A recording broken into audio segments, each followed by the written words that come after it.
One of the things about now, I find going anywhere, is that people do exactly the same thing.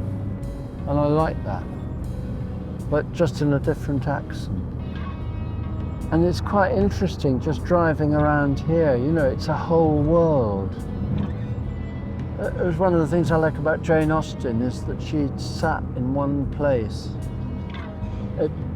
And all of life came through her sitting room, as it were, and, you know, created a world. There's a school of bird watching, actually, that is, if you stay in one place, you'll see everything. You know, the treacherous idea of getting into your Mondeo, driving 250 miles to see a spur-winged plover. If you wait long enough, it will come.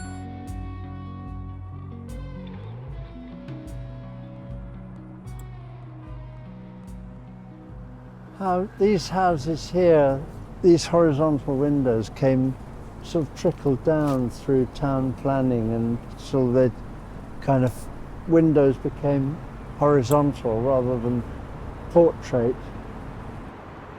Windows originally in castles were arrow slits, and so they were like this for a long time, and eventually they realised, hold on, you can make a window parallel to the landscape that you're looking at.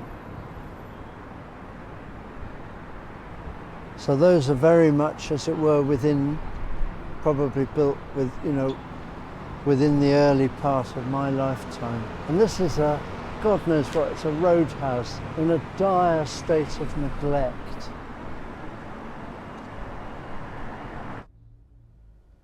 But it's funny, just driving around, you know, today makes me look at it slightly differently even now. This is what we've been driving through, isn't it? And I'm quite pleased about that, you know. It has no claims, you know. It's not new Rembrandt or Jeff Koons, or, you know. It's just it.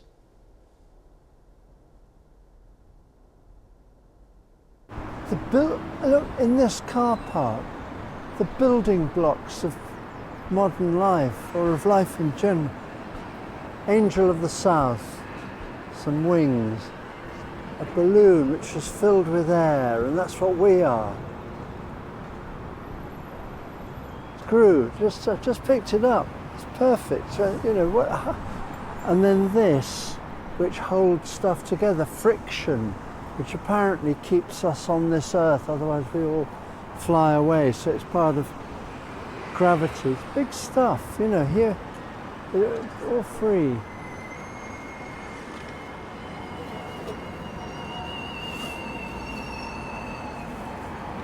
Can I take this? This is... Hello? Oh, just to say that Mr. Fox, the tree man, came. And we're just going past Fox Hill. That's wonderful. Oh, you called Mr. Fox? Yeah. He likes the tree more than we do and wants to do the minimum, really. Oh, no. But anyway, of course, he didn't give a price today. He said... Oh, yeah. Thanks a lot for phoning. Okay. Ready, bye. Everything about it is man-made. So, Humphrey, one sec. Our camera on the outside seems to have slipped down. We'll do. Pull up quick. We'll come. I'll pull in here. Sorry. That's fine. Thing has hold on. I'm gonna turn this off for a moment.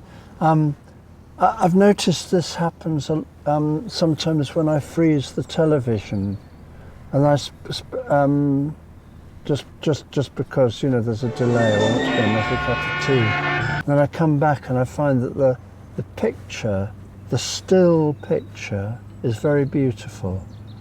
And I spend some time looking at it and seeing how it's constructed. Because it's not constructed, it's random. And I did it once in when I was watching North by Northwest and the drunken Cary Grant. Yeah, he's very, very drunk. He's about to go into this bicycle, and of course we're all very tense, and I just stopped it at that moment because I needed to just pop out of the room. And, you know, it was frozen and, you know, that the accident would never happen. In fact, it didn't happen. But here we are, just looking out, and this is the way that I begin to kind of assimilate things. This very beautiful view to the right here, which talk about the hand of mankind, the crazy paving, the picket fence, the trellis that's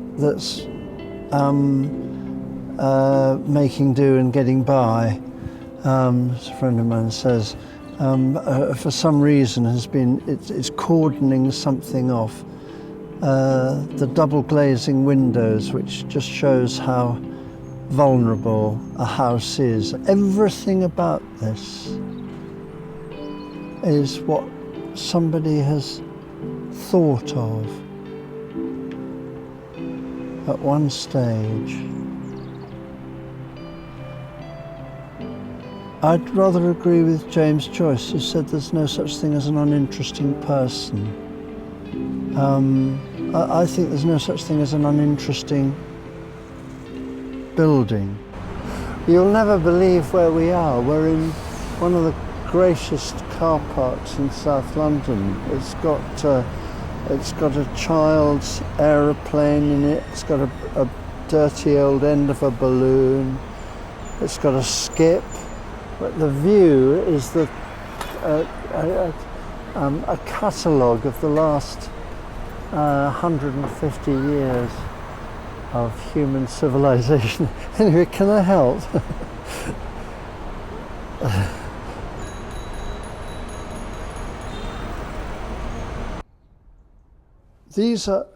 They're really, what they are is they're the kind of in-between moments. And what I wanted to do was I wanted to make it like, they're things that I've seen, but they don't really warrant taking much further. The sort of the most boring things in the world, I thought, you know, I'm not going to be put off by something being very dull. Sort of can be long periods between light bulb moments, you know, when you think, yes, I've got to do that.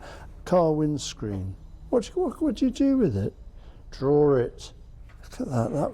That was what I saw on the side of a derelict van. I know that had been parked in front of somebody's house. It's the moments in between, you know, when you're fired up and there is an urgency, that's one thing. But the bits in between, those have been going on probably since my life as I know it now began, which was when I was about 52 or 53. The first half of my life had been, as it were, for me, a kind of rehearsal. And I began to get going a bit. The things about painting, it takes a long time.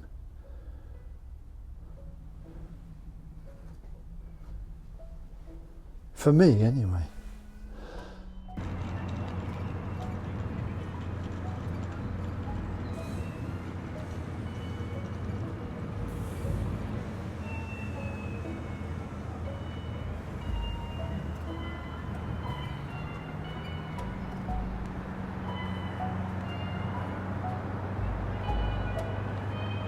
We may have to rewind actually, because there's it's not derelict at all. It's a working boozer, and as I say, there are actual people having fun. It's just that this isn't. This is a benign area, but it's. I think this is a more suitable place for me to have washed up. Because it's in between and it's benign, really, rather like my paintings.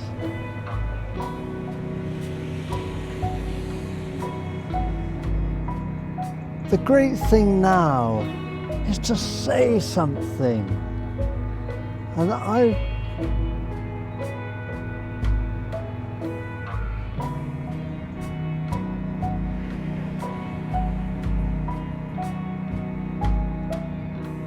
although I probably talk quite a lot, you know, really I want to just keep quiet.